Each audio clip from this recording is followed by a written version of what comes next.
Welcome to RPG Book Club. On today's episode... It ends on such a down note. I mean, that's what life is, a series of down endings.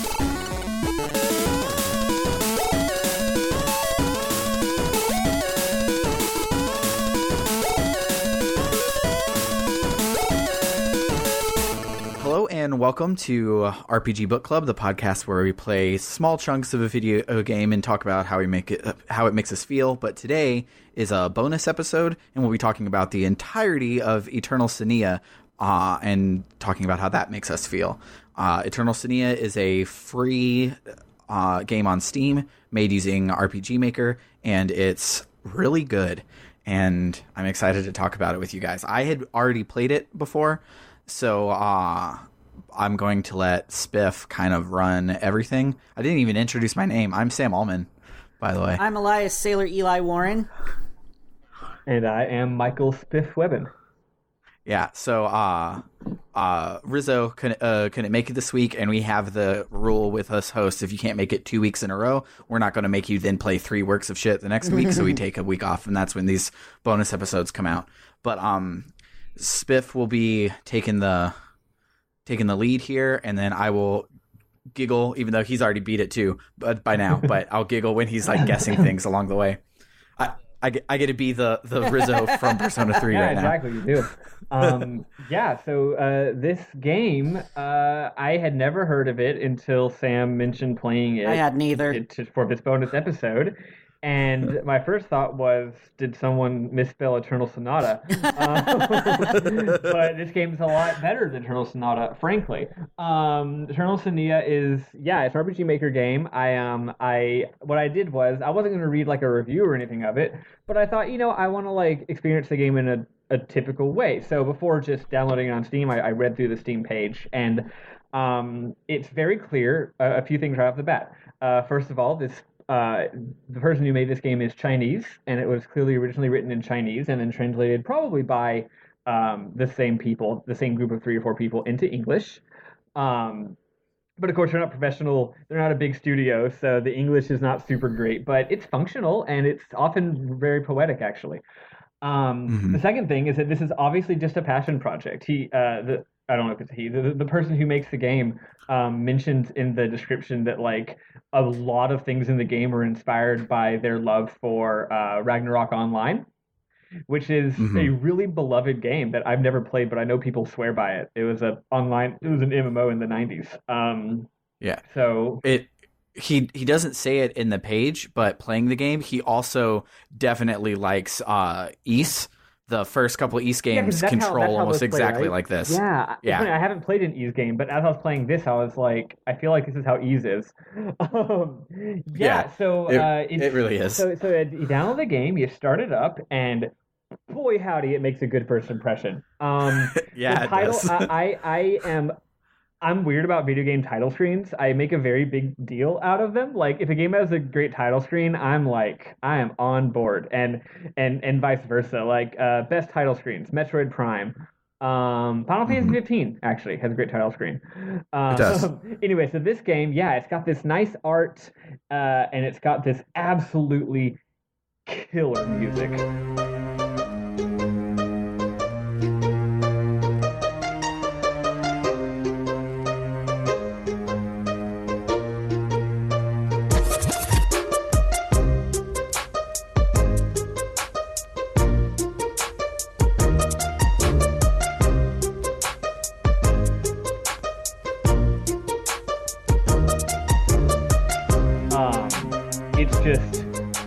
It's like this pretty little piano music, and you're like, I bet the beat's about to drop in a second, and it does. and it turns out it is the game's main theme. It's not just the title screen, because pretty early on you'll start hearing the song during the game. So it's the game's main motif. And Eli, why don't you tell us what you learned about the song? So we did this as a Let's Play. We didn't get through the whole game, unfortunately, because it was a bit longer than we were initially led to believe. It's okay. I'm sorry. When last night when Rizzo was like, "Hey guys, I can't make it tomorrow. I barely got started on chapter 6," and we're like, "Well, there's no way you can do that in the 3 hours you'll be awake before we record tomorrow." So I was like, well, we can do Eternal Senia. It's like 2 hours long, so it'll be super easy to do. And they're like, okay, cool. And then both of them didn't get started right away. Both of them waited till about 2 hours before bedtime. I had to pick Ken up from the train station, and we were going to record it as a Let's Play. So I'm like, if it's only 2 hours long, that's not going to be too bad. We'll get our recording done. 2 hours and 45 minutes pass, and I go, Sam, it's too long. What's going on? I don't understand. Did I fuck it up? And he's like, shit, it's 4 hours. Yeah, I don't remember what my game clock was at the end, but from start to finish, in terms of my bedtime, it was about 5 hours or so. Yeah. But you also did a lot of the side quest stuff. Yeah, we were reading all the dialogue like out loud and making jokes about it. So of course that was also taking us a bit longer. So we're listening to the title theme, and Ken is like humming with it, and he's like, I recognize this song. And I'm like, I've literally never heard this song. I'm pretty sure it was just written for this game. And he's like, no, beautiful, beautiful. And I'm like, I don't know what you mean. And so like after we got done recording, he says, hey, come out here. And so I go out to his desk, and he's got a YouTube video playing. It is a Christian song called Beautiful, Beautiful by Francesca Battistelli. But that explains why I had no idea what he was talking about, because I don't freaking listen to Christian music.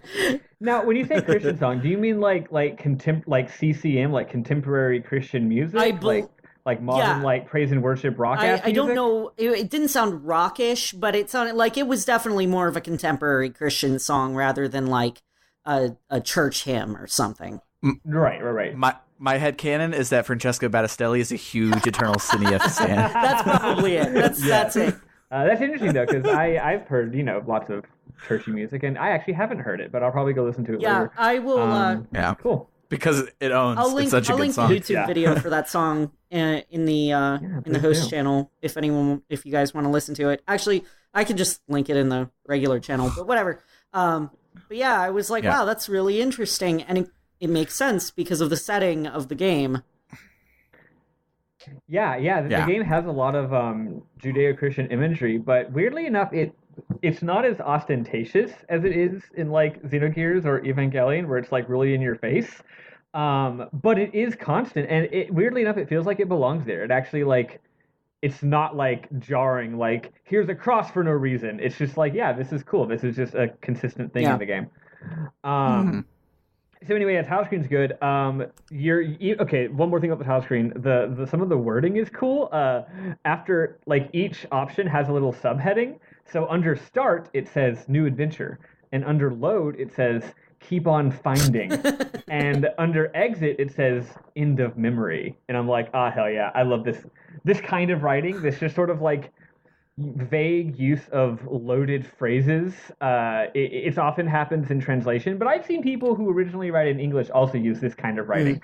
It's just sort of a funny, weird, abstract, highly emotional kind of writing. There was one that I saw on Twitter where somebody had made a joke about it, and their joke was like, English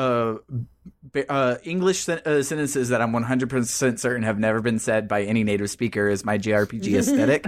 And one of the pause screens in this game that she did, exiting the pause screen was like, break this moratorium or something like that, which is like amazing. And I'm like, well, I mean, all of those words are correct. That's the thing. It's so funny. So anyway, it's just really hip and chic. So you start the game, and right off the bat, you have this little sprite character in a room, and she starts talking, and her text box identifies her as being Senia. So there we go. That's half the title explained. Yep. Senia is the main character.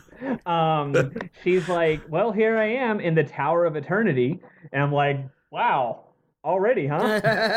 2 for 2. You're like in the final, TP Tropes would call it the amazing Technicolor Battlefield final dungeon. And I just started the damn game. We already have a title. We're in the final dungeon. That's a short-ass game, apparently. All right, cool. It truly was a Shawshank Redemption. Exactly. So Senia is on some kind of quest, and they don't tell you much. She's just like, here I am.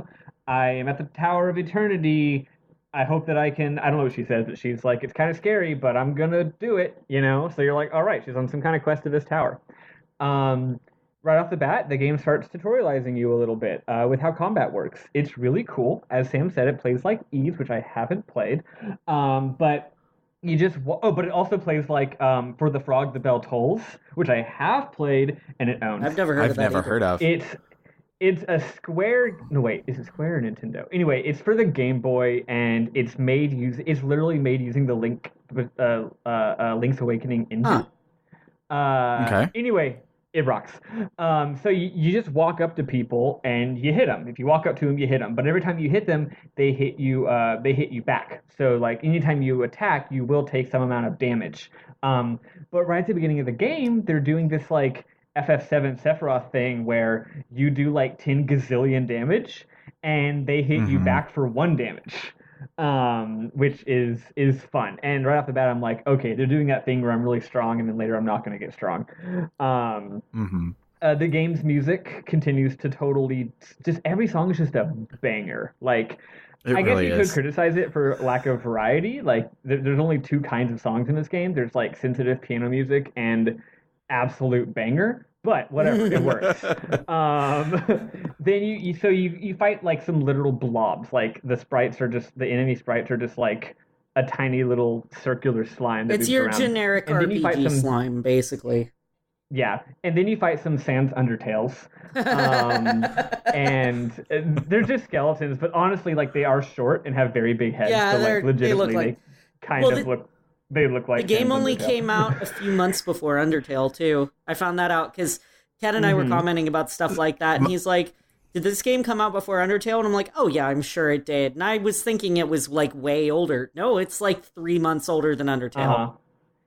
Yeah, from the game's credits, my new headcanon, it becomes clear that it does use a lot of open source libraries. So the main sprites, like all the important art, I'm pretty sure is original, but things like these enemies are probably using previous libraries.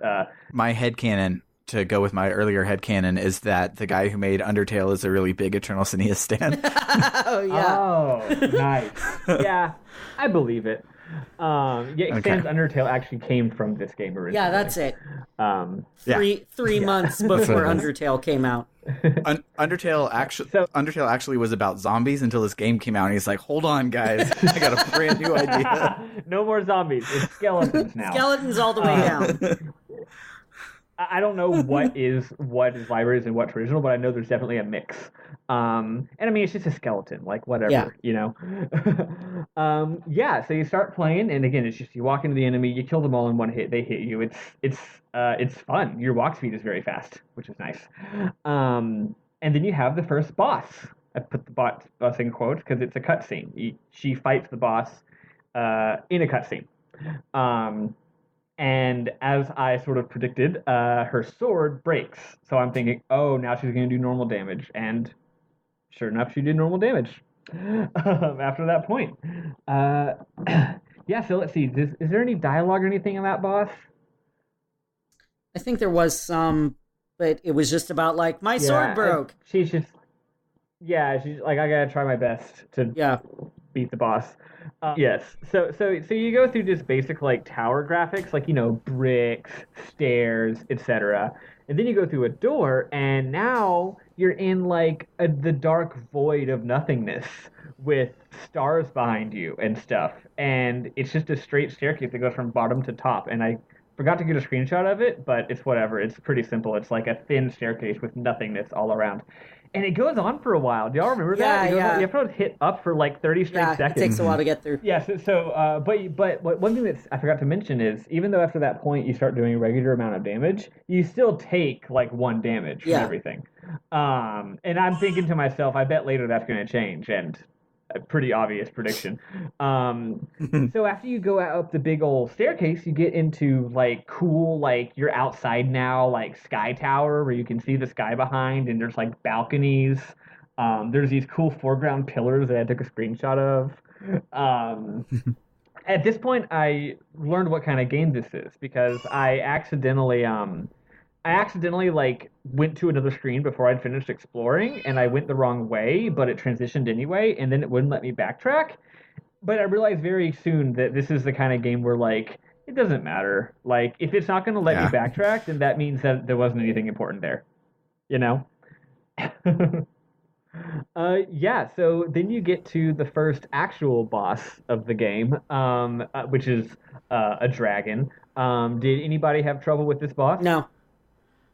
I think the first boss I had trouble with is I vaguely remember it being like a Grim Reaper-y thingy. He's there towards the end. Called Death. Yeah, that one. I think the Warlock gave me some trouble. The Warlock is tough. I call him in my notes a Dracula. So when we get to the Dracula, that's who I'm talking about. That's pretty accurate. That's the Warlock. But at any rate, yeah. So there actually is gameplay here, though. So because earlier I'm just like, so you walk into the enemies. What's the game gonna be? But yeah. So the way this guy works is he doesn't move. He stands still.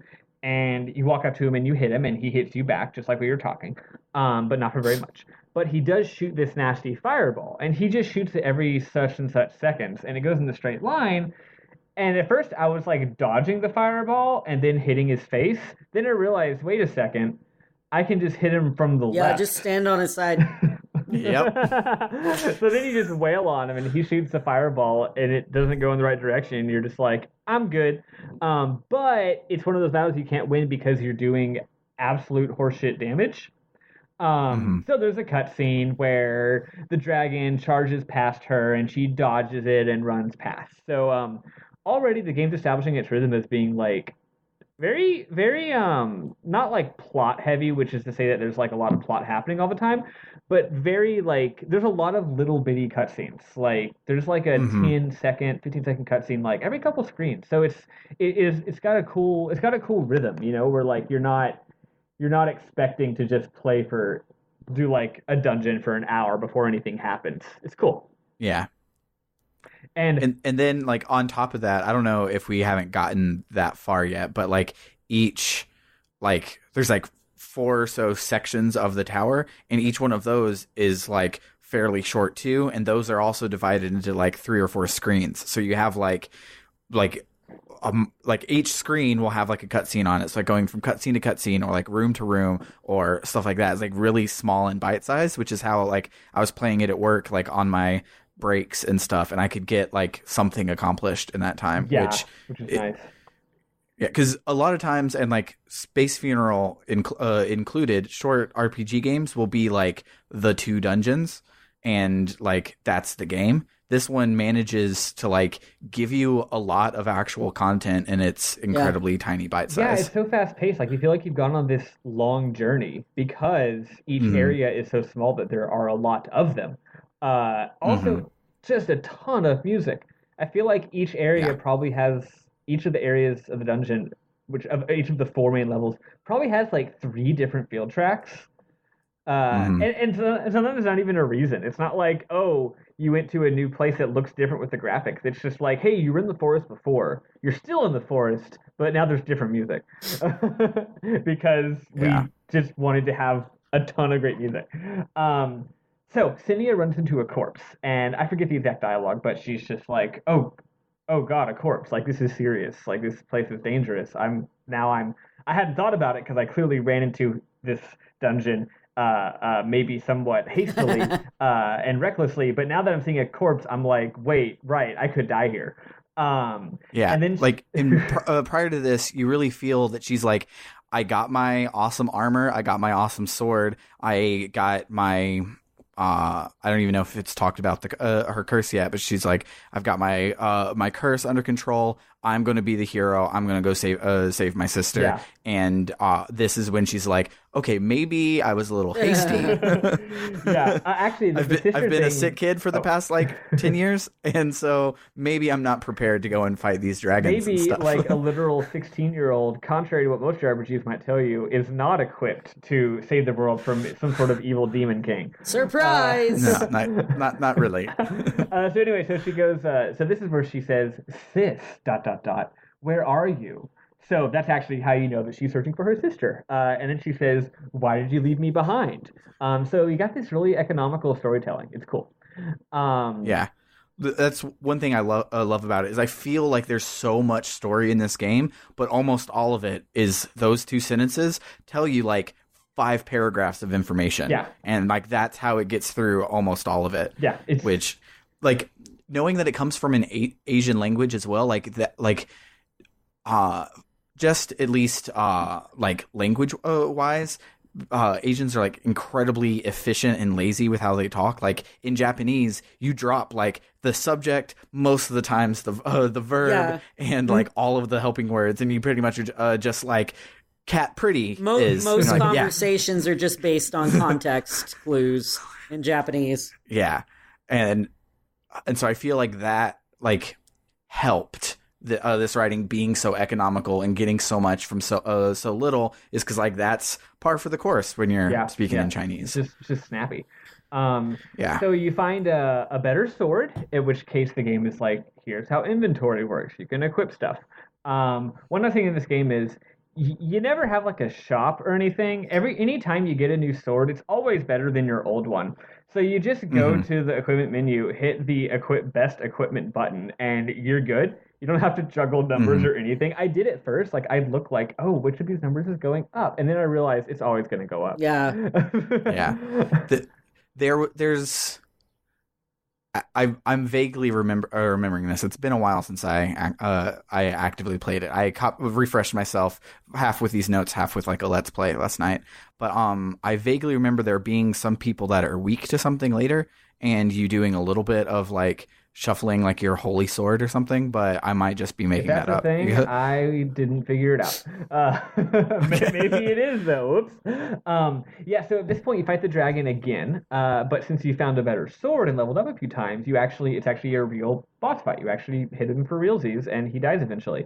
But even though it wasn't hard from a gameplay perspective, the plot apparently decided that this was a hard battle because her fancy armor breaks during the battle. So at this point, the game is for real now, right? Like you do regular damage, you take regular damage, and you're actually playing the game for this game for real now. So then she beats the boss, and another economical storytelling thing, this really cool, obviously sinister, dark energy shows up, and she's engulfed in it, and she passes out. And then there's a flashback, which you can tell because the graphics look sad.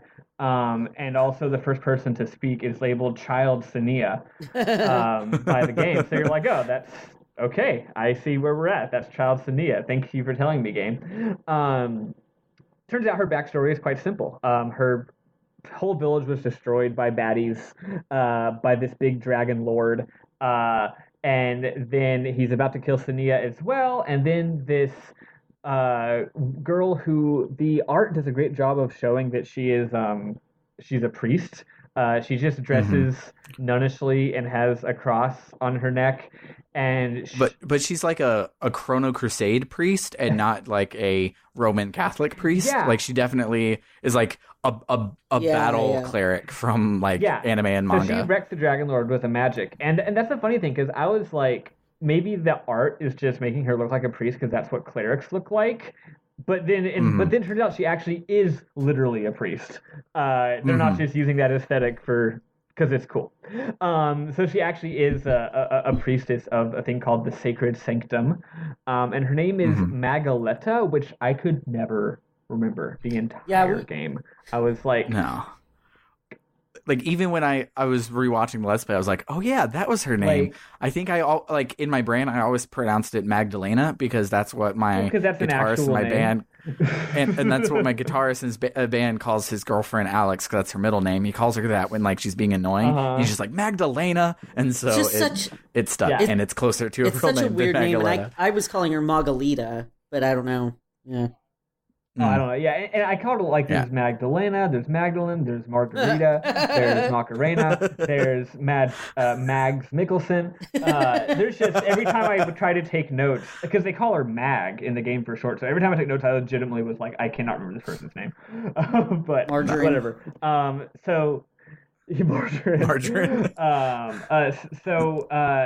Senia is like, my name's Senia, and Mag is like, Senia Nia, and then she's like, hi Nia, and I'm like, wait, you can't just like decide to call her Nia for no reason. Seems a little rude. Sure, why not? But turns anyway, so then they go to but then she adopts her and takes her to the sanctum, and then the title screen music plays, which is how you know that that's the game's main theme. Hell yeah. She went missing 3 days ago with no message or anything. So turns out that's the setup. She was taken in as an orphan. Her adopted big sis went missing 3 days ago, and now she's here. And I also love that it gives this to you after the like prologue of gameplay. Yeah. Like this could have been the like Star Wars crawl at the beginning, and you would have had this, and would have been like faded 3 months later or 3 days later, and then you're in the tower and you're doing your stuff. But they were like, no, let's drop you in, and you can play the game and realize that like the music fucking slays, so you're gonna be here, and then and then we'll give you the background, because like I love Okami, but Okami's biggest like drawback that you always have to tell people is like, you have to get through like the first 3 hours, not because like that's when the game is good, but that's when you can control your character for the first time. There's so much of this stuff at the beginning at Okami. Yeah, but there's also so much throughout that game. That game is just like, hey, what if you had a really fun game, but every 30 minutes you had to just read reams of dialogue, and it's not even that good. Yeah. Oh, God. Like it's like over when you finish the game, it feels awesome, but there are definitely like to spoil a little bit that we'll talk about at the end of next episode of Rogue Galaxy, but from chapter 6 to chapter 7 there's like a 3-hour movie you sit back and watch. Okami does that like every single dungeon pretty much. Yeah, oh my God. Like I enjoyed playing Okami, but I'm probably never going to play it again, because the thought of having to deal with that, I'm just like, ugh. But this game is way more straightforward. One great example of how straightforward it is. It's also straightforward about being a game, which is cute. Like they don't try to like personify the game mechanics or like make them diegetic. So for example, when you get to the first real boss in the game, you get a screenshot. I'm looking at the screenshot right now. You get a screen that literally says, or a text box that says, "In the next room is the boss fight." Parentheses. It is recommended to save before entering. And then you can choose, "I am not ready yet," or you can choose "Onward." And like lots of games do that, but most games would like try to pretend like it was somehow in universe writing. And this game doesn't even bother. They're just like, "Fuck it, the boss is happening. Hello." Yeah, like in case you couldn't tell, you're literally standing on a magical Star of David. Like usually, like you'll get to a final save point, and like Sora's inner monologue voice will be like, "You feel like this is like you've come so so far, and you don't know if you can ever turn back." This one is just like boss fight next room, okay? And that's just and it owns. There's some really cool writing about how, like, just again that sort of weird, vague, ambiguous sort of writing where her sister is her light of hope and she has to chase after the light. And despite it's not, despite it's not English as a first language, sort of weird writing, it's nice. I really like it. Yeah, it's evocative. Yeah. One thing I remembered, I may have said this at the very beginning, is I remember the writing not being like as Englishy when I was playing through it, because you buy into it. Like the music starts playing, you kill a couple of your first mobs, and you're in the world, and you don't realize that like there's like a typo in like every line. You do when you're playing it as a let's play and you're reading all the dialogue. I can say that much. Yeah, that makes sense. Yeah. Like there's this quote by Carrie Fisher, who she said that George Lucas writes a really good book, but it was really hard to perform his dialogue because like the sentence, "I recognized your foul stench when I came on board," is like a funny thing to read, but when you're trying to say it out loud, you would have been like, "I thought I smelled you." Like that's the English there. Well, you've heard Harrison Ford's version of that story, right? Oh, it's hysterical. I forget, he was just in the middle of some scene, and he turns to George and he goes, "George, you can write this, but you can't make me say it. Or he's like, or something like, you can write this, but you sure can't say it. Something like that. You should look it up. It's hilarious. Classic Harrison Ford. At any rate, though, yeah. So one funny thing is these flashbacks in the game. Turned out they're not just flashbacks for us, the player. These are actually dreams that she's having when she faints after fighting a boss and getting the weird dark energy all up in her. Which is funny because it's like, wow, you sure are dreaming of things that are A, very literal, B, in chronological order, and C, the exact things that us, the player, need to know to understand this game. Very convenient dreams, let's just put it that way. But she makes some sort of dialogue where she like refers to like, oh, I remember that happening, this thing that I just dreamed about. Yeah, so you get to the game's first actual for real this time boss, and yeah, you run into him and he does a big attack that you dodge, but if you just keep attacking him, he'll eventually kill you because you get hurt every time you attack him.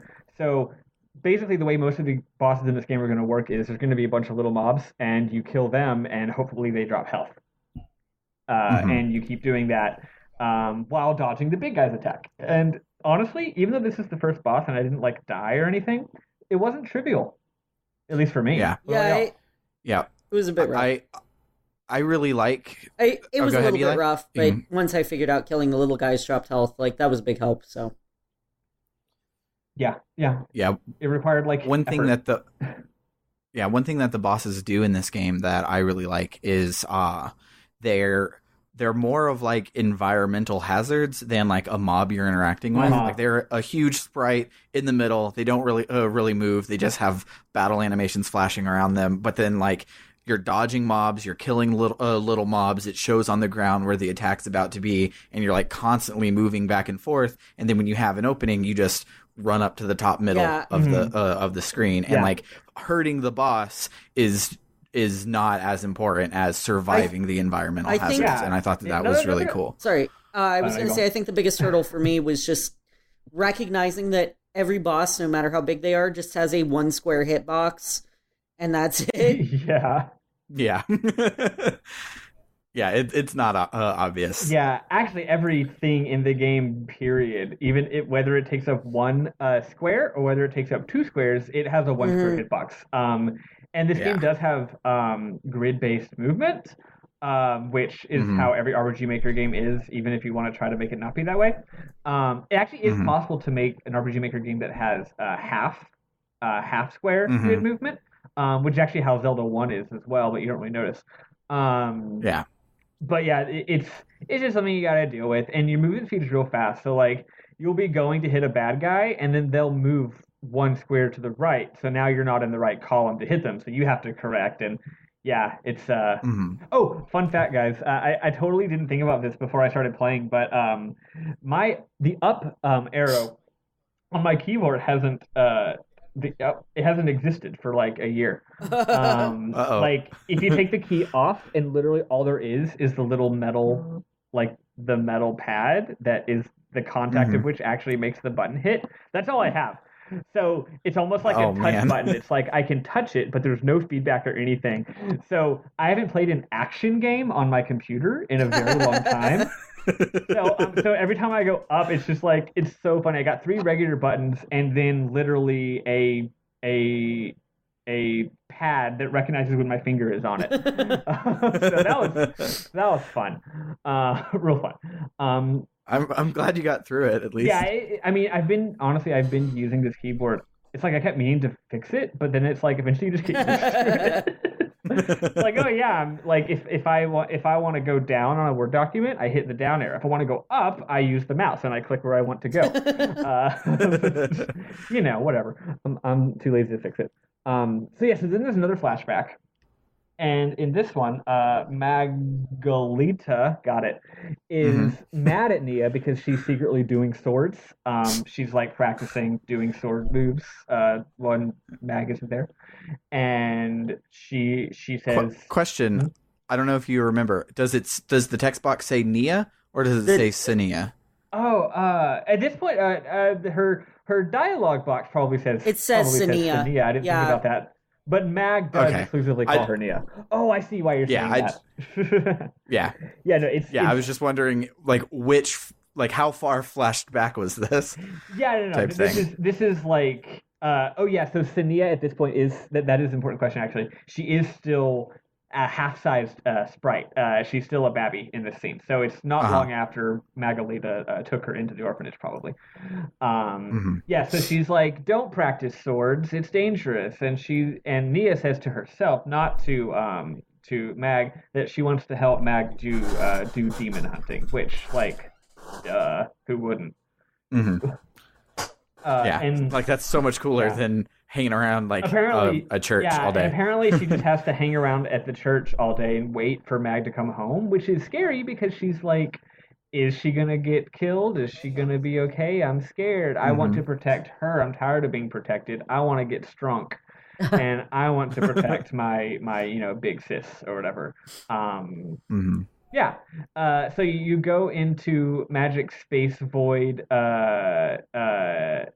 This is actually the first. Yeah. So earlier, when I said you were in a Magic Space Void, you weren't. You were just in a cool hallway.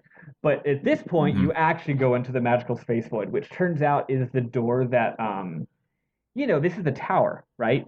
But like a lot of fantasy towers, it's so big that it's like it contains worlds.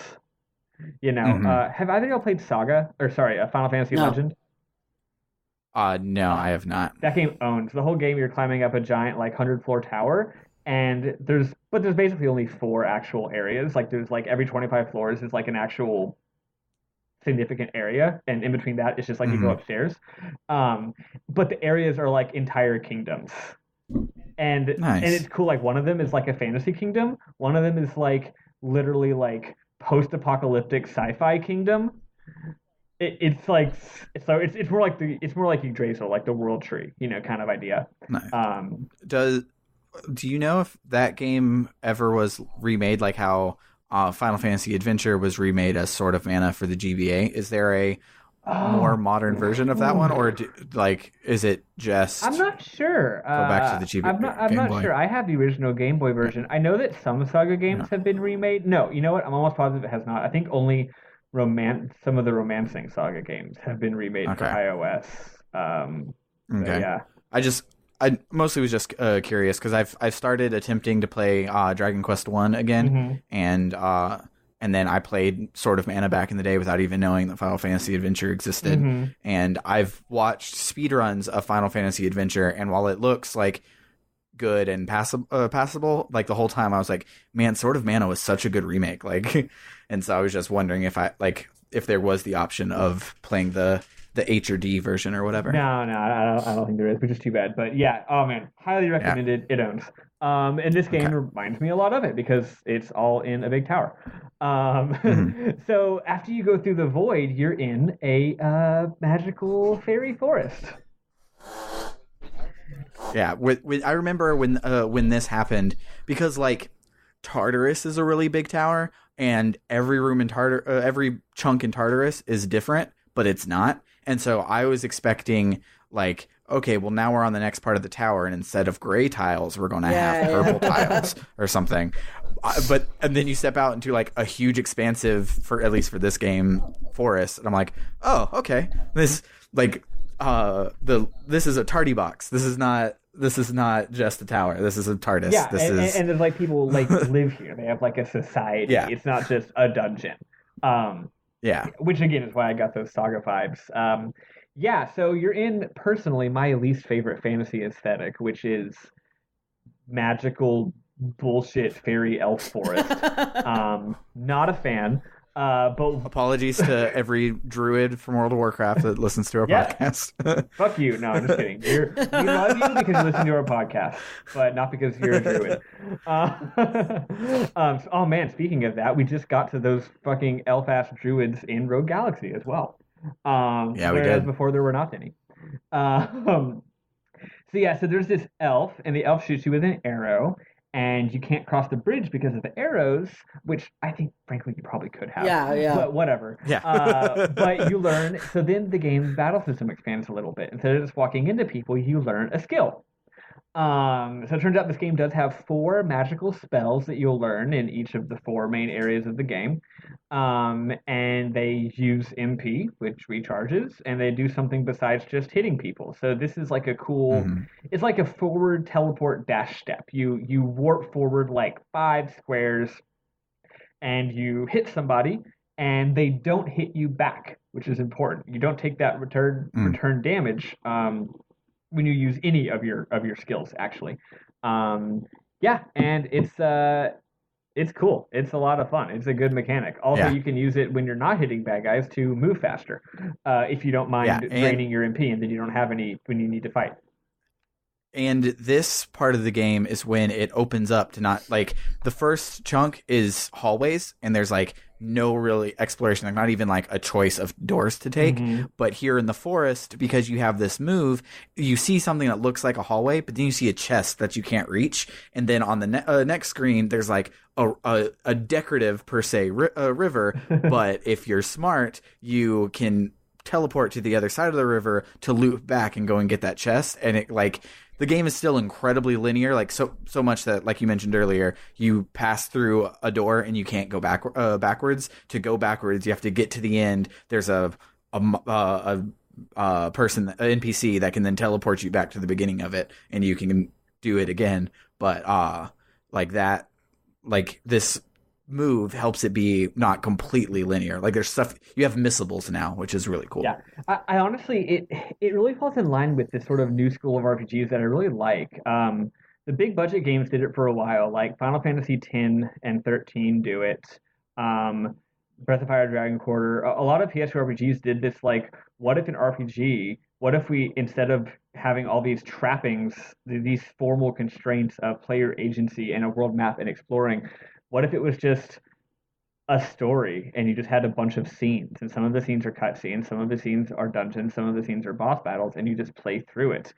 And then that stopped happening because MMOs got really big, and also like open world games got big. So now all the RPGs are even the JRPGs are like huge open world with a zillion hours and side quests. But now I think a lot of the indie games have taken up the mantle, you know. So like obviously like Undertale. So yeah, the idea of just going on this, it really does feel like a stage play. Like you have a series of scenes, and the scenes have different kinds of gameplay in them. It's really cool.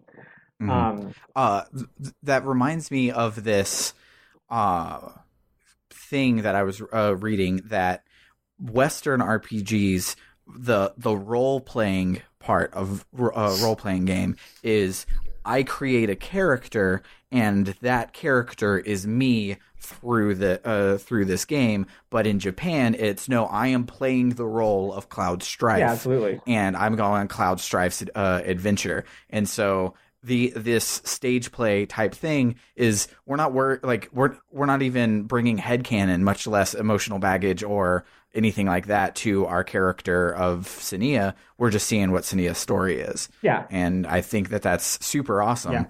Yeah. Just as a complete aside, it's not necessarily relevant, but it is something I remember. No, it's cool. Like I love, don't get me wrong, like the idea of player agency and emergent gameplay and stuff like that is cool, and there's room for that, and a lot of games are great with that. But I also like games that just commit to their story and don't like coddle and don't like betray their own identity by acquiescing to these things that players demand that they be allowed to do.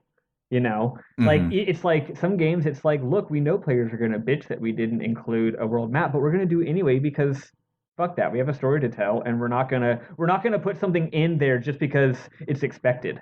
So at any rate, you go through the dungeon, and I took 0 notes for the oh wait, I guess that guy, never mind. This NPC I guess shows up earlier than I thought. So you run into this NPC that just looks like a typical like little fairy sprite, and he goes, and he's like, or they're like, "What's up? I'm the Facebook fan community admin for this game."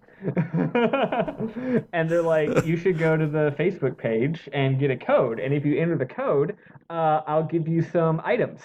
And they're like, "Just so you know, it's just regular items, so like no pressure, but you know I do have items." So obviously I go to the Facebook fan page, Because I didn't have to. There was a comment on the page on the Steam page that told me what to do. Well, I did find the Facebook fan page because, frankly, I already like this game a lot, so I'm gonna like and subscribe. So I did, and I got the code, and they gave me a bunch of. I went to the Facebook page and it said it didn't exist.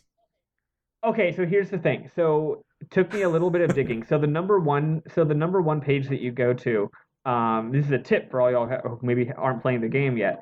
The one that's just called like Eternal Senia fans, that doesn't have it. And then I looked at the URL and it was not the same as the URL that the text box said. So I type in the URL that the text box in this game says, and it says no longer exists. So I'm like, that's weird. Anyway, point is, if you search for Eternal Senia, like the second result, not the first one, it says Eternal Senia and it's got some Chinese characters. If you click on that one, it's right there. Oh, okay. Well, we just went and looked up the code. Also, I'm pretty sure it's 1213. So, 1215. Yeah. Oh, see, well, there it is. So just type that in. But you should like it on Facebook because it's good, and they need all the help they can get because they're a tiny little indie developer. And supposedly they're working on a follow-up, which is cool. Oh, hell yeah. I would love that. So as long as it has this good of music, I'm down. Yeah. Oh my gosh. So you see a fellow adventurer, this masculine-looking figure, like it looks like default male JRPG hero guy. And she's like, finally, maybe this fella knows something. What's up? And he's identified as the absent-looking adventurer. Also, I noted that he's cute, in my opinion. However, he attacks you, and she's just like, I guess we have to fight. So there's like an actual battle, and you actually kill him, which is sudden. But it's not one of those things where the game isn't adequately explaining its violence. She is like, stop attacking me, and then she's like, okay, fine, I'll attack you. She kills him, and then the black swirl happens again. So now I'm thinking, oh, every time she kills something besides just a random mob, she gets this black swirl. Maybe this is. Have you played Shadow of the Colossus? I haven't played it actually. I watched a Let's Play of it, but I know enough. Well, every time you heal the Colossus, the evil shit comes out of them and goes into you, and you're like, that seems bad. Yeah. I think that I don't want that to happen, and well, sorry, princess. I'm not going to save you. This looks bad. I'm going to go talk to a priest, and I wish you the best of luck. So then there's another flashback. At first, it seems like it's just being repetitive because she's like, I want to fight demons, and she's like, no, you can't fight demons. But this time, Mag sneakily follows. Nia sneakily follows Mag. And then my notes go on and on about the composition of this one screen. It's very, I said it reminds me of Twin Peaks. It's just like, it's an empty field with like a dilapidated building in one corner and like a lamppost in the middle and nothing else going on. It kind of owns. But the character portraits blocked half the screen every time they talked, so I couldn't get a screenshot. Because, of course, if they weren't talking, then I would have to, it wouldn't pause. So anyway, a mysterious baddie sneaks up. So Mag just wrecks like a bunch of demons. But then a bad guy sneaks up on Mag and starts to cast a spell on her, and Nia jumps in front and gets the spell on her, and the effect they use is the same effect that we've been seeing. The weird purpley darkness, and you're like, so maybe that's why she has this problem, is because this thing casts a spell on her. And then Mag kills the shit out of him. So then you're out of the flashback, which, remember, is also a dream. And the fairy is like, oh, that guy was possessed by Eternity. And Eternity basically is just your standard run-of-the-mill unimaginable power that corrupts that pretty much corrupts anybody who tries to actually use it for anything. But I feel like they did a really good job of making it feel like, I don't know, they really sold it as being mysterious, even though it's like just what I just said, which has been in so many stories. But it didn't just feel like the same old story. Like, it really did feel like a scary like power that you're very invested in. And like, I think how they did it is it's the Tower of Eternity. Like, Mag is like a priestess of Eternity. Like, it's been spoken in like good things so far. and this is like, no, it's actually bad thing, and I think that carries it really far, even though it's just spooky purple black stuff. Yeah. Which is, and what's cool is that all the characters talk about it as if it is a neutral power that can be used for good, but it corrupts those who are like not, pure of heart or whatever the fuck. But I feel like mostly because of the graphics, it being like purple basically, because everyone knows purple means evil.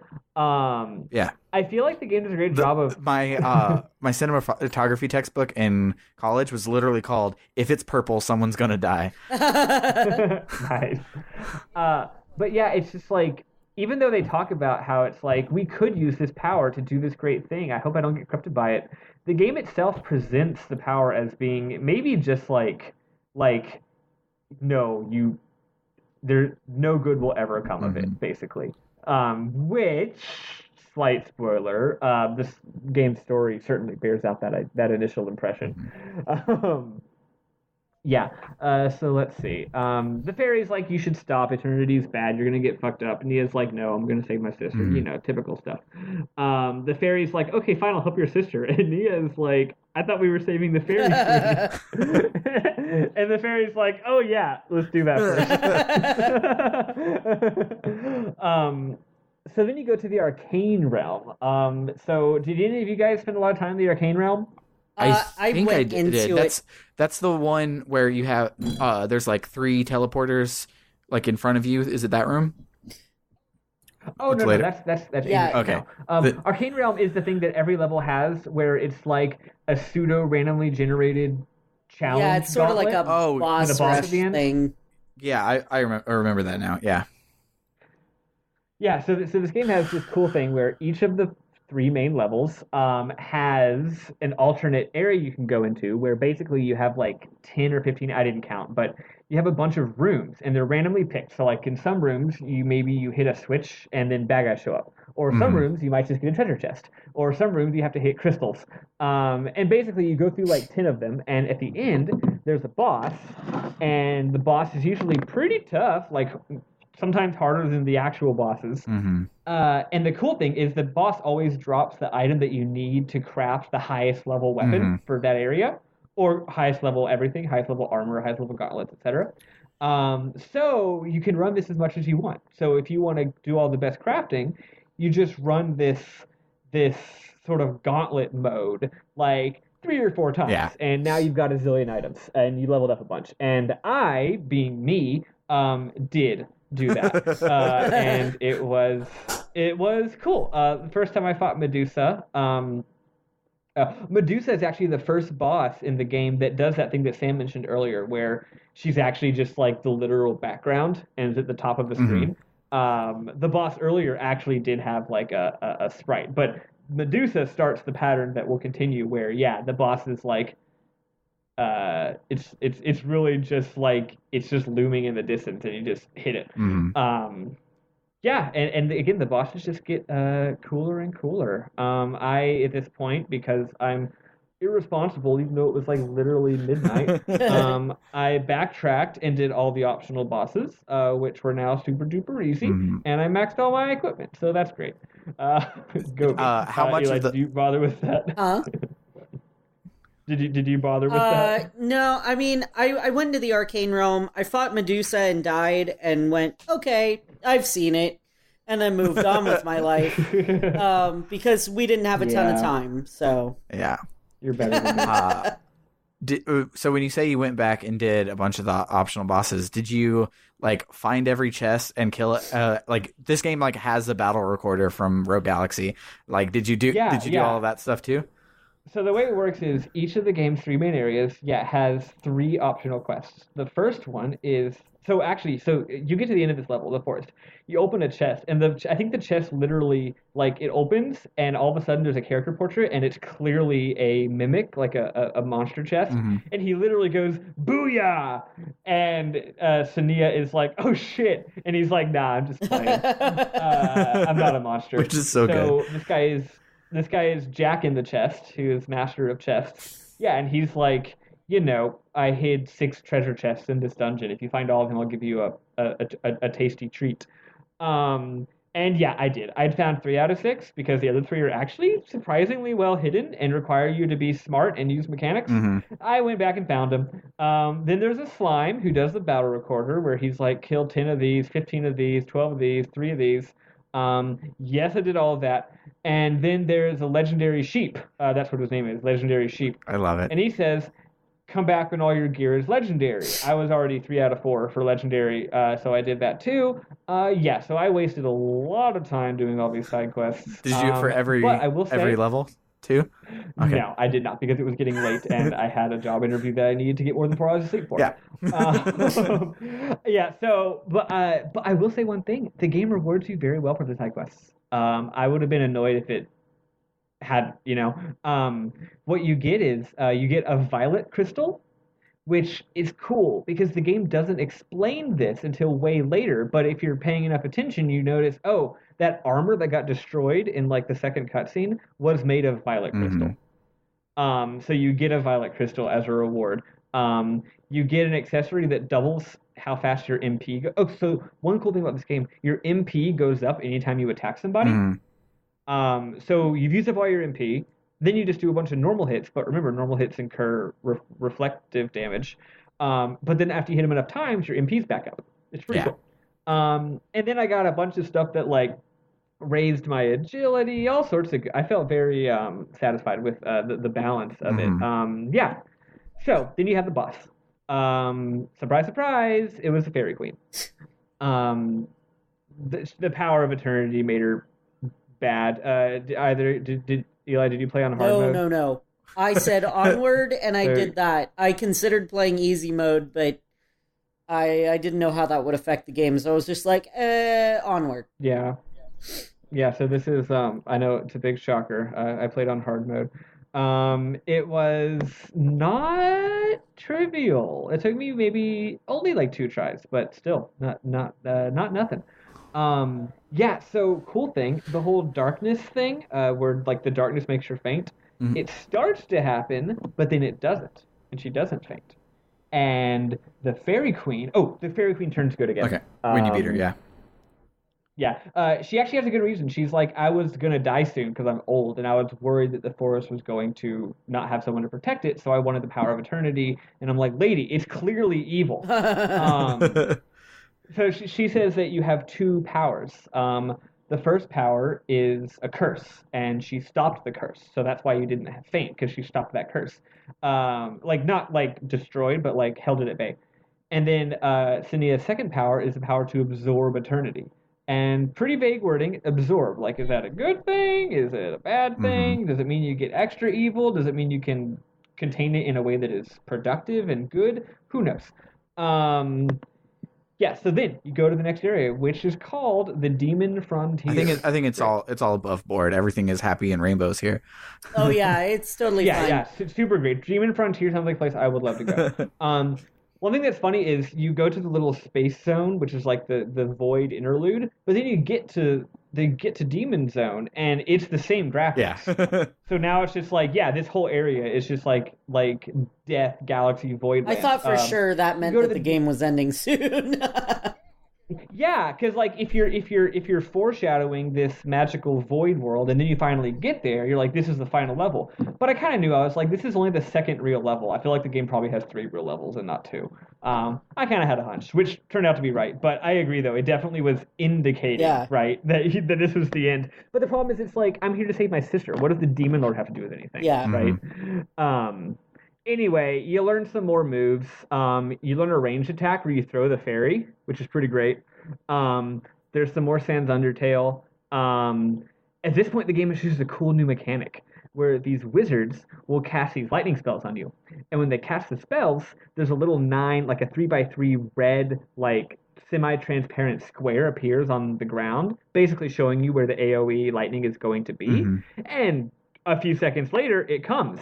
So seeing these AoE squares appearing and then dodging them turns out is like the game's primary mechanic from here on. Like every enemy is going to start doing that, and they're going to do it a lot, and it's cool. Yeah, so next you get to the Corridor of Wisdom. Eli, this part, there's Do you remember this part? There was like three different paths you could go on? Yeah. There was wisdom, strength, and courage, I think. Something like that. It reminded me very much of Zelda. Oh, right. Right, like Zelda. Yeah, that's what they totally were. I forgot to write them down, but that's totally what it was. What's funny is that two of them were like a hallway followed by a boss. And then the third one was this whole thing. It was a bunch of different puzzles. I did wisdom first, and then I expected every one of them to be like a bunch of puzzles. Like, wisdom included Pac-Man. Yeah, I did it in the same order as you. So turns out, like, again, two of them are a hallway followed by a boss, and the third one is like a whole miniature quest. And I did the miniature quest one first as well. Yeah, it's got a part where you play Pac-Man. What was it? It's like, it's the seven deadly sins is what happens. So this trial is greed. So it's like, collect all the little money bags, which are super cute. So literally you run around grabbing the money bags while a demon tries to catch you. And if you get all of them, then you exit. And there's a pill too that you can swallow, that you can pick up, and that'll give you the ghost eating power. Yeah, totally. I figured that's what happened. I ate the pill and I saw the ghost change color. I didn't get to eat him because he wasn't on the way to where I was going, but I figured that's what happened. I did manage to eat it, and it just disappeared for a little while and then eventually showed up again at the bottom of the screen. Nice. So this also really served to amplify how bad the whole eternity thing is, because it's like these trials are making you indulge in the seven deadly sins. Like, they're not saying, it's not like fucking, like, it's not like a knight's, like a paladin's quest where you're supposed to overcome these sins. You're actually... where it's like, the goal isn't to not be greedy. The trial is to be You are participating in the thing. Yeah, which is cool. It's like, hey, you gotta do a bunch of sinning if you want to get here. If you want to get to the Demon Lord's castle. Yeah, it's a very different take on it. It was really interesting. I kind of, like, part of me hoped that it would be the same for the other two, but the other part was like, I need to get through this. Yeah. I was not upset that the other parts were not as elaborate, because I was like, look, I'm enjoying this game, but also I need to go to bed. But yeah, so you go through all of them again. Sloth, anger, etc. I probably should know my seven deadly sins, but I don't. If you watch Full Metal Alchemist, you'd know what the seven deadly sins were. If I thought about it for 2 seconds, I would know them. I've been to church. I'm sure I could think of it, but whatever. You haven't watched enough anime either. But anyway, so the last one is lust, which is interesting because you end up going to a place that looks like the church, and Mag is in there, and I'm like, whoa, hold on, anime. Okay, lust. These people are sisters. Okay. Ken was saying the same thing. But I was assuming, I was like, okay, maybe lust means like desire. That's what I was thinking too. Not sexual desire, just like the thing that you want the most. Yeah. And it turns out that basically is how it is. Yeah. Ken was saying like, this isn't lust. And I was like, there's lust for things other than sex. Yeah. Like, you can have wanderlust, for example. And he's like, I knew that. I do believe that from a religious standpoint, the deadly sin of lust does specifically refer to sexual lust. Right. However, still, they decided to interpret it a little more broadly, which is fine. Because coveting, for example, which is not a deadly sin, but it is a regular sin, does encompass a broad variety of desires. So this is where we start getting a little bit of weird. I honestly think the storytelling fumbles a little bit here, not because I didn't understand what was happening, but I didn't understand what Senia knew and did not know. Mm-hmm. Yeah. Because at this scene, they do that thing. I don't play Life is Strange. I have not. No, I haven't. I really want to, though. So that game does this thing. Evangelion does the same thing, where like towards the end, someone basically, how Evangelion is like at the end, it's like everyone, like all these all these like figments of Shinji's imagination are just telling that he's a terrible person. Life is Strange does that too, where it's like towards the end, it's like, oh, you're actually a terrible person, but it doesn't really earn it. It's like, I've played this game. I've been following this character. She doesn't seem like she's secretly a terrible person, but now you're trying to convince me that secretly she's a terrible person. It's weird. Anyway, this game does that too, where they're like, you actually are jealous of Mag and you want to be her and you have all these twisted desires. And I'm like, I wasn't getting that. But then also they vaguely mentioned that Mag had a real sister whose name was Nia, which is why she calls Senia Nia, which is weird and upsetting. I said it was like if you get a cat that you name like Whiskers and then it dies and then you get another cat and you name it like Whiskers 2 or Whiskers Junior or something like that. Like no, give the new cat a name of its own. Don't just name it after the previous cat. That's weird. Yeah. So, but again, the writing is a little weird here, so I didn't totally get what they were saying. But that's turns out that is true. But at the time, I wasn't totally sure what was going on. Anyway, it turns out that the person that you thought in this cutscene, you actually are talking with Mag, but she's being all creepy. So I'm like, oh, she's clearly actually a succubus, and she is, and you fight her. So then there's another flashback, and this is where the game's plot actually starts to really become a thing instead of just like you're on a quest and whatever. Turns out, there was a real Nia. It was her actual sister, and she was sick all the time. She had a literary disease where you just get sicker, and eventually it's tuberculosis. I've always said soap opera disease. Yeah. I always call it 19th century Russian literature disease. Yeah, there you go. So she has that disease, and she's going to get sicker and sicker and sicker until she dies. But then Mag hears that the power of eternity could heal her. So she's like, I'm going to go to the Tower of Eternity. Doctor, can you please stay here and take care of Nia? Someone's got to take care of her while I'm gone. But, and this is really neat, the doctor talks her down. And says, you shouldn't go to the Tower of Eternity. That's a terrible idea. You should be with your sister until she dies. How about how about don't do that? Yeah, that's what she does. So what the game does not explain, but which is clearly obvious, is that obviously Mag felt bad about what she considered to be a mistake she made the first time around. So she's not going to make the same mistake twice, basically. Right as you said she makes a mistake, Scarlett went, uh-oh, and I almost want to keep it in. Oh my gosh, do it, yes. Yes, oh my gosh, baby reaction shot. That's awesome. So Senia reacts to this dream in a way that suggests that she, didn't know that Nia was real. And I'm like, wait, so is Nia real? Is the succubus lying? Again, it could be intentionally vague, or it could just be weird translation. I don't know. But just spoiler alert, that's all real. Then you fight literal death, which as Eli was saying was a pretty tough boss. Yeah. Yeah. What was his attack patterns? I don't remember. Oh, he had a big scythe swing. Oh yeah, and he did going across the screen all the way like lasers, like horizontal lasers. Yeah, the lasers were the worst part because they were constant, and so I'm trying to get past all the lasers and kill the mobs and stuff like that. Yeah. And every single time I was slower than I thought I was, and I'm like, haha, I did it, I succeeded, and then I got owned by a laser. Well, and if you attack normally, you get knocked back. Yes, which it's funny. Early in the game, that was just like flavor. Like, it was just a fun little crunchy, snappy thing where you get knocked back to emphasize the power of your attack. But now it's like, oh, this is a major mechanic, actually. I have to pay attention to this and account for whether or not the knockback is going to knock me into a fucking laser. Mm-hmm. It's really cool how it's like, the game's like, yeah, this has been the thing all along. Why weren't you paying attention to it earlier? Yeah.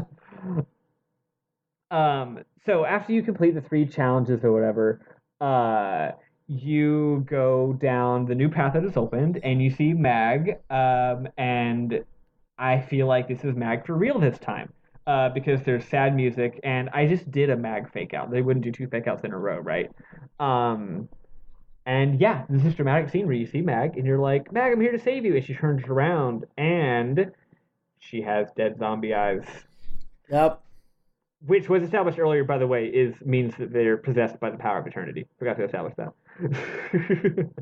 Yeah, so then you have a 2 times dream combo, Bob. There's my requisite Homestuck reference. It wasn't even on purpose. I wasn't even like, hey, I'm going to reference Homestuck now. It's just like, that's the thing I say, apparently. Yeah. Like almost all of my Sweet Bro and Hella Jeff references are just because I say, I told you, dog, all the time. Yeah. So you have a dream about a time when you had a dream And it's like a dreamception. Yeah, basically.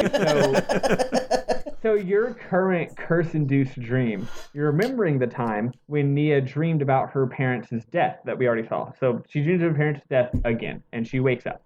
And then Mag is there and comforts her, and they do, this is such a minor thing, but I made note of it. They do one of my favorite things in sprite-based games where the two characters hug, and they clearly have drawn a separate sprite of the two of, it's like a normal, like a single person sized sprite, like a rectangle, like 1 block wide, 2 blocks tall, of both of them hugging. It's great. Final Fantasy IV does it specifically in a really great way. I don't know, it's just cool. It's like they don't just have the two sprites mashed together. It's like, no, here's them hugging as one sprite. It's super cute. Yeah, I love it. Yeah, and then I wrote that there was a full-page splash, which was surprising to me because the game hadn't done that yet. Although I don't remember what it was of. Yeah, I think it's the first time you see them hugging. Yeah, it's probably them hugging. Yeah, because it's like super like tender moment. There's this sweet 5/4 music that reminded me of Yuki Kajiura, specifically her work for Dot Hack. So that was cool. Dot Hack Stein, the anime, not the game. Someone else did the game. So then the flashback's over, right? So anyway, so Mag, to recap, Mag actually, for the real Mag, did like knock out her sister and make her go into the dream. So it's bad emotions. She wakes up and she's talking with the fairy and she's like, my sister will never become the puppet of eternity. And the fairy basically is like, okay, but what if she does? Like, way to be encouraging, fairy. And when she says that, Nia is seriously like, oh no, like, what if she does? This is terrible. I'm scared now. And it's a funny exchange, but in like in a good way. I like the fairy. You know, she has like 6 lines. Yeah. You fight the Dragon Lord. He also does just a zillion lasers. Then he absorbs eternity, and you're thinking you have to fight him again, like a second boss, or now he's even more evil and hard. And I didn't want to do that because I'm like, that was hard. But turns out it's just a cutscene. Yeah, so Mag shows up and absorbs the evil eternity energy, but then you try to absorb the evil eternity energy because you don't want your sister absorbing the evil eternity energy, and just a lot of sacrifices happening here. Everyone is like, no, you can't sacrifice yourself. I'm going to sacrifice myself. So it's cool. Let's see what happens after that. So this is where the game enters its in-game, basically. It's funny. I only have like 3 paragraphs of notes because, frankly, like, the graphics are awesome and there's a lot of weird puzzle stuff, but like not a lot actually happens. It's just like, here's the final dungeon now. So at this point, you learn what has probably become obvious to anybody playing. I feel like Eli, was the next flashback a surprise to you? No, not particularly. Nah. Yeah. That curse that we saw like 2 gameplay hours ago. Yes, that's the curse. That's why Magdalene is here in the tower. Yeah. Right. Magdalene Magaletta. Magaletta gave Senia a magical necklace, which you have equipped at the beginning of the game, and then you promptly unequip it because you have better stuff to equip, which is like. I love that. It's just like, hey, this extremely important plot item that was literally keeping a curse from killing you. Yeah, you unequipped it because you got one that gave you more HP. So she gives it to her, but it still would have consumed her eventually. So that's why Magaletta is here, is to save you from that curse that we've been seeing a zillion times. You get a new skill, which is called the Eternity Burst, where you make a bunch of dark energy show up and it wrecks everybody, which definitely seems like a thing that you should use all the time, and I'm sure there's no negative consequences. Right when you use that move for the first time, your cross pendant literally breaks. So that's also fine and is not ominous. No, not a bit. Honestly, if I was making this game, I totally probably would have put some kind of like meter where if you use the dark energy move too many times, you just like die of darkness. Which, spoiler alert, is I would have been ripping off of Breath of Fire Dragon Quarter, where if you turn into a dragon too many times, you turn into a dragon and kill everybody. Wow. Yeah, it's permadeath. It's great. That game owns. It's a Breath of Fire game where the goal is to not turn into a dragon. Yeah.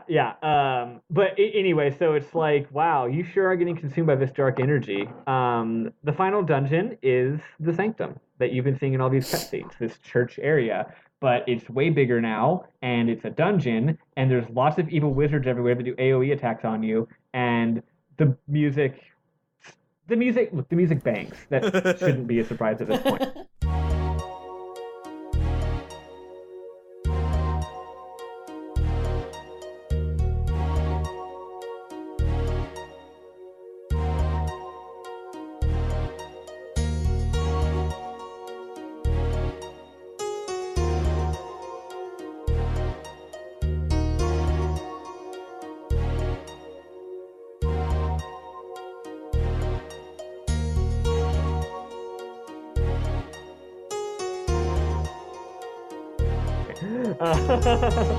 Yeah, you do a bunch of stuff. It reminded me of Undertale. Remember the very touching scene towards the end of Undertale where you go to the place that looks like Don't say it.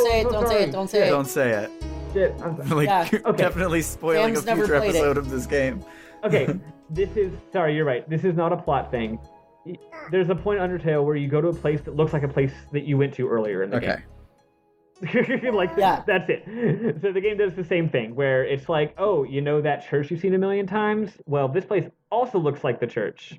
Yeah, so there's all this plot stuff like Undertale where you learn some facts, but they're not super important facts. It's whatever. You play a song on a piano, whatever. So you fight Magatha. That's her name. I legitimately thought that wasn't even meant to be a joke, and I wrote that. You actually fight her. You tell her to stop being, possessed by eternity, but she won't. So you have to fight her. How'd y'all feel about this fight? I didn't get to that fight. I watched it on a Let's Play. Oh, you didn't get this far? Okay, unfortunately. I'm on my own here then. It's hard. Yeah. This is the movable tiny Magatha fight, right?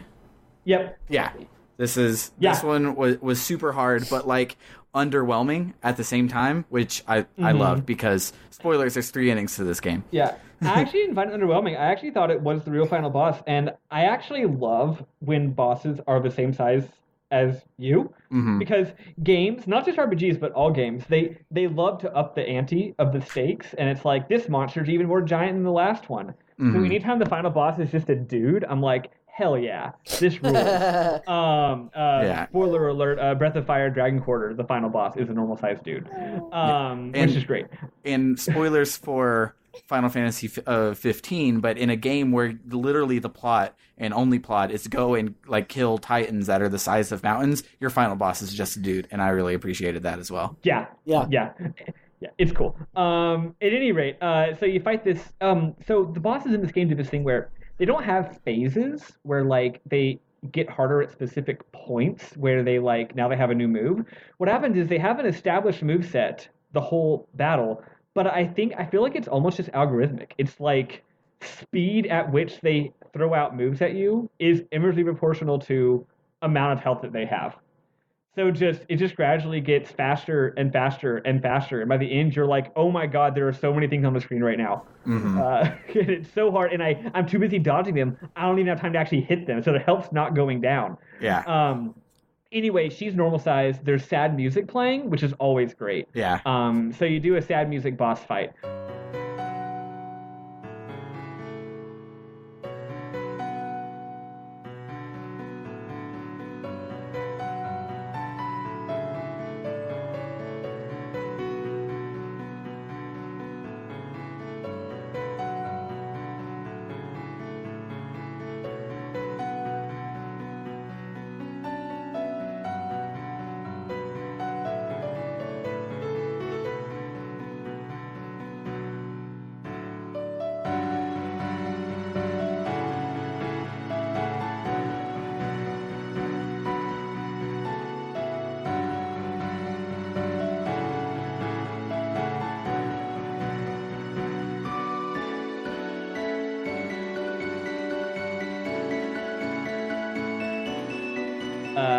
And you beat her.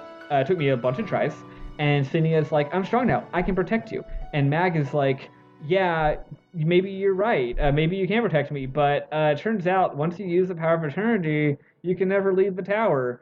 And Senia's like, WTF, that sucks. And then Mag goes back into like, I'm being ominous voice, and she hugs her. This is a really tender hug. And then she's like, let's stay here and be together forever. I'll protect you forever. And then it shows her character portrait and her eyes are dead. And I'm like, are you kidding me? But then Senia, it shows her character portrait and now she has dead eternity eyes. And she's like, okay, let's be together forever. And that's the ending. Yep. And it's super depressing. It's just like, okay, they're in the tower and they're consumed by eternity. Wowie. At that point, I'm like, okay, how much effort is more endings going to be? Because I want to get more endings, but it's also 2 a.m. But also, I'm really depressed, so I need to get more endings. Turns out, extra endings are not a lot of effort. Hopefully, when you were trying to get not depressed, you didn't do ending 2 next. Oh, well, ending 3 is also stupendously depressing. Yeah, they're all depressing. And like, I actually... Ending 3 is like nihilistically depressing at least, and not just That's true. Like straight up sad depressing. I'll have to ask Al in a second. I was going to say, I appreciate that there isn't a happy ending to this game because that's so rare. Yeah, it really is. It really is. Even as people try to make games more and more like mature of a medium, they still very much play into like the whole like power fantasy thing where it's like, I'm playing this game. I accomplished the goal. Therefore, I expect to be rewarded by, on some level, succeeding in my goal. Right. You know, even if the main character has to sacrifice himself. So yeah, it is really weird how rare downer endings are, even in the most artsy-fartsy of video games. Yeah. So Nia arrives at this new place that she calls Peaceful, and it's just like a weird Crystal Palace thing. You do a bunch of weird crystal puzzles. They're not hard. So then you go to the Peaceful place, and there's a flashback, but it's actually not a flashback. You are actually at the Sanctum in Void Space, and you can play. It's playable, so you get to walk around. You go around to this graveyard, and you meet the ghost of the actual Nia. And you have this tender scene where Mag is visiting the real Nia's grave, and she says, hey, I met this girl. She has a name that's similar to you. I'm going to take care of her, not just as a replacement, but as a new sister. And I love this new little sister just as much as I love you. I hope you can be happy in the afterlife when I when I live with this new sister. So Senia seeing that makes her realize that, that she's not just a replacement Nia. Magdalena really does love her. It's a very touching scene. So then the game progresses, and it's essentially the same ending scene as before, but a little bit different. So in the lead up to the boss battle, the first couple lines are different. Instead of just saying, I'm going to save you, she says, I'm going to save you. Also, I'm going to confess my jealousy issues and tell you what my deal is and address this thing that's been coming between us. And Nia just like blurts it out. She's just like, by the way, here are all of my issues. And Magdalena does not have dead eyes at this point, and she's like, oh my god, like they have a touching moment where she's like, I never meant for you to feel that way, blah blah blah blah blah. I love you so much, and they have this really touching thing. But then the power of eternity still takes her over, and you still fight her like regular, and then you beat her. And at this point, the dialogue, I made sure to pay attention. It is all like the same. It's like all the same dialogue, all the same everything. But then at the end, I forget exactly what happens, but spoiler alert, there's another boss battle. And so what happens is is you start to like be all swirly darky stuff, and Magdalena looks like she's about to kill you type thing. She's like coming at you, and you can choose to push her away or do nothing. Oh, and hold on there. Let's back up just a tiny second. Okay. Oh, just because there's I thought you were about to bring up the thing that I forgot. Even though that's not what you were going to say, it reminded me that I forgot it. Okay. The reason this is happening differently than last time is because Nia, the real Nia, fixed your cross. Yeah, which is very important. So the magical cross is now mended, which both has emotional significance, but also literally protects against evil curses. So is the real final boss before the important decision or after? I thought you didn't fight her. It's before. No, you do. The original. I thought you don't fight Sprite Mag first. Yeah, no, you don't. It just skips it. Okay, that's what I thought. Yeah. So Mag is about to attack you, and as Sam was saying, she sees your cross necklace, and that like snaps her back to normal, and she becomes normal again. And I didn't take notes about what happened here just because it just wasn't super clear / important. Just there's a couple lines of dialogue, and now she's evil again, and you have to fight a harder version of the boss. It's like, she saw the pendant, but it just didn't totally work. So I think she sees the pendant, and that's when you have like your heart to heart, but she like fully succumbs to the darkness now type thing is the vibe I get from it, at least, even if that's not word for word what happens. That's pretty much what happens. Yeah, it's almost like you almost succeeding ended up making her worse, even more consumed by the darkness. Yeah. So then you fight the for realsies final boss, and boy, howdy is it hard. Yeah. At this point, I think in the previous boss, like the fake final boss, I think that's when I stopped doing hard mode. I started doing normal mode at this point. Yeah. I never did easy mode though, because I'm a stubborn asshole and I will not do easy mode, even when it is this early in the morning. So anyway, I'm doing normal mode now. It took me a bunch of tries, and one fun thing. You have to have that special pendant equipped in order to go and do this alternate path in order to start the boss battle. But fun fact, once you start the boss battle, you can totally unequip it and equip something more useful from a gameplay perspective. That's awesome. I thought maybe the game would be like, after you unequip it, like the attacks do a zillion damage, or it like mentions that you unequipped it because it doesn't give you the power of determination or whatever. But it doesn't. Well, I wish I would have known that back in the day, because I just tried to make it happen. Once you're in the battle, you can equip anything you want. To hell with that extremely emotionally important item. So you beat her, and then there's a fake out where you think you actually succeeded. So you don't have dead eyes. She doesn't have dead eyes. They're like, we did it. The place starts to collapse, because that's what happens in video games. And you start to leave, and you might even leave like a few rooms or something. I don't really remember. You leave. No, you don't, just because of the ending of ending 2. You don't leave that room. Yeah. So you start to leave the room, and again, but the game goes on long enough that you think we're actually good now. But then Senia starts having dark energy happen again, and you're like, seriously? And she's being consumed by it, and it's terrible. And then Mag turns around, and she's like, no, I'm going to save you once and for all. So she comes towards you, and then you get this horrendously difficult decision where you are controlling Senia, and you get to decide whether to allow Mag to hug you, or to reject her and push her away. And of course, it's pretty obvious to know that rejecting her would mean that you would get consumed by the darkness, and allowing her to hug you probably means that she would get consumed by the darkness. So me thinking, Senia's been really stubborn this whole damn game. Why would she stop now?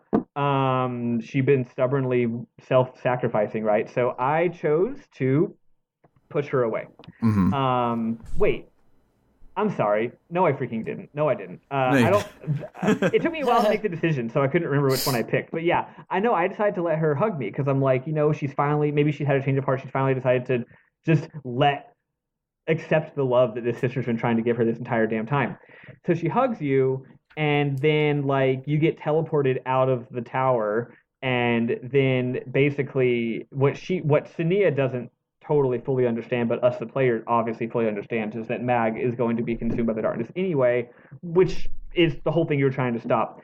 So they have this touching scene where she's inside the tower and you're outside the tower on opposite side of the door, and she's like, open the door, open the door, open the door, and she's like, no, I'm not gonna open the door. And then the tower like vanishes, and it says that she was there for like hours. It actually says for an entire century, but it's being poetic, but like she never left, pretty much. Yeah, so like like until the tower literally like vanished into nothingness, whether it was like a fucking week or whatever. She just didn't stop banging on the door for her sister. So then some time passes and you see her back in the church, and I'm thinking like, okay, she's learned a valuable lesson, right? Like her sister, her entire quest was for nothing. The whole thing she was trying to stop from happened anyway, and it's not like there was an evil monster trying to destroy the world. Like that, you didn't help in any other way. No. But her sister's finally dead. She learned, or not dead, but consumed by the darkness, is trapped forever. She's learned her lesson. She's in the church, and she just has to go on with her life. But no.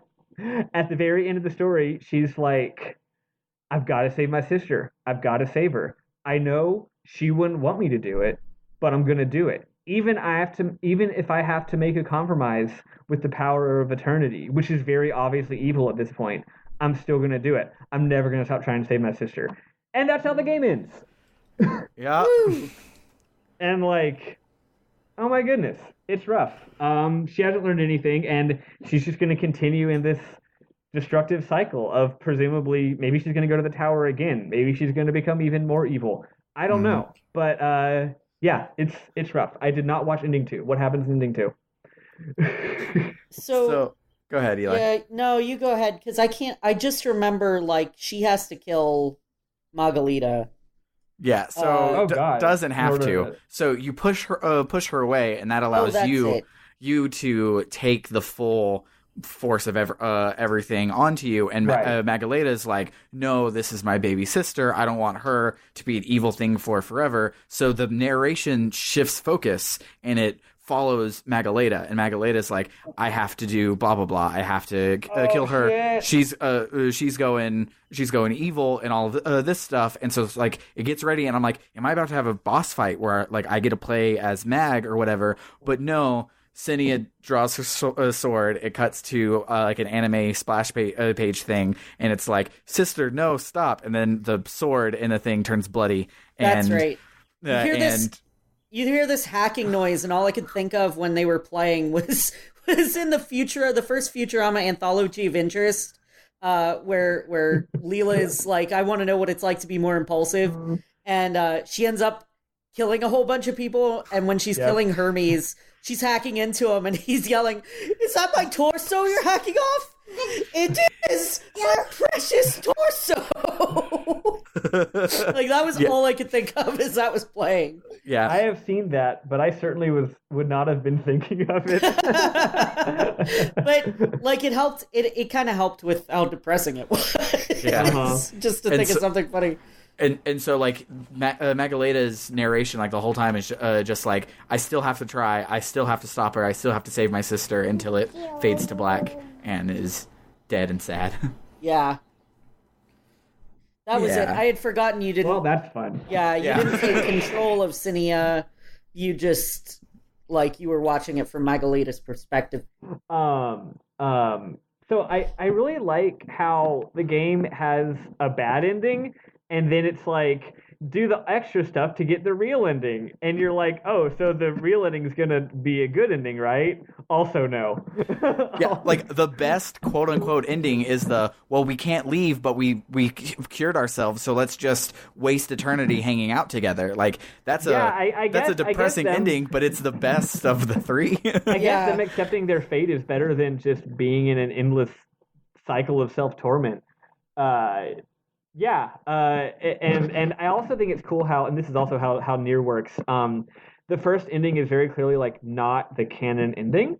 Like the first ending is a fake out ending, but then out of endings 2 and 3, neither of them is more canon than the other. So it's like those are both the real endings, and it's whichever one you want, but the first ending is not. That didn't happen. Yeah, that's the game. It's a bunch of banging music, and then at the end you get real sad. real sad. The saddest boys. I was really, really impressed by how well done it was. Like, even with the translation problems, it was still pretty well written and interesting, and the gameplay was not what I expected from RPG Maker. it was much more engaging than your typical RPG Maker game. So I was very happy by that. I was surprised at how serious business the bosses got towards the end. Yeah. I like at the end of which boss? Maybe the final boss, but maybe the first normal sized mag boss. Anyway, I noticed at the end of the boss that like my heart rate was like extremely fast, and I was like shaking. Which is, I love when you finish when you succeed at a hard part of a game and you notice that you're like, wow. I guess that was really intense. It was either how intense the bosses were, or the culmination of all the low voltage shocks you gave yourself by trying to walk up on the keyboard. I might have gotten some low voltage shocks by my broken keyboard. Yeah, good point. It's like I can't stop. I could just stop, but it's like freaking it's like Yu-Gi-Oh, where they're like, we're playing with this magic device where when your monsters get hurt, you get hurt, and it's like, you could not. Yeah, just take that off. You could just not. That, right? You could just not. Please stop. You don't have to do this to yourself. Yes, I do. Then again, if I also didn't have to do this to myself by playing this depressing video game. So if I'm gonna make myself sad, I might as well also administer electric shocks. But yeah. I'm glad you guys got to play this game with me. I remember when I beat it, I was like, I beat all 3 endings, I think, in the same day, and I just like felt bad for a while. And it's been up there on one of my like I want to say that Eternal Senia is one of the reasons that I like wanted to start this podcast and focus on smaller stuff, because like so far we've done Persona 3 and Rogue Galaxy, which like are both kind of up there. Rogue Galaxy way less than Persona 3, obviously, but like I want to play like Cosmic Star Heroine and this RPG Maker game called Skyborn and like stuff like that, because like nobody knows about this game, and it like it's like sticks with you, and you want to like think about it a lot. And honestly, if I think anyone listening to this definitely should just go download the game right now. I mean, it's free, first of all. Yeah. So like, even if you don't play it, just download it so that they get the downloads. Like, you should play it, but even if you don't feel like it, like just go download it. Like, support this team, because they're really cool and they did a great job. Yeah, I liked it a lot. But that about does it for the week. If you like what you hear and you want to hear us do normal thingies, you can hit us up on Patreon at patreon.com/rpgbookclub. If you want to chat with us, we have a Twitter at rpgbookclub. We also have a Discord whose link is in the doobly-doo and on the Patreon and everywhere. And then we have merch at bit.ly/rpgmerch. And yeah, join us next week. We'll be back on track with Rogue Galaxy, and we can all talk about how hard that Digo fight was. And God. Hold on. Okay. One thing this game has up on Rogue Galaxy that this tiny little indie game did right, and that big budget game did not. When they throw 2 bosses at you in a row, they just randomly just throw up a save screen. They don't even let you walk into a save point. They're just like, hey, cutscene's over, save, bitch. Yeah. And I'm like, oh, it's because there's another boss happening, isn't there? Yeah. Anyway, take notes, level 5. Yeah, because like fighting Gale, spoilers, fighting Gale is hard enough to then have to do the hardest fight in the game so far by a landslide right afterwards. It's so dumb. Yep. Anywho, find out what we mean next week when we're back on track for Rogue Galaxy. For RPG Book Club, I have been Sam Allman. I'm Elias Sailor Eli Warren. And I'm Michael Spiffle Webbin. Check out Sailor Eli on YouTube to watch him play Rogue Galaxy and also most of Eternal Senia. So, adios. Bye. Bye. Toodaloo, folks.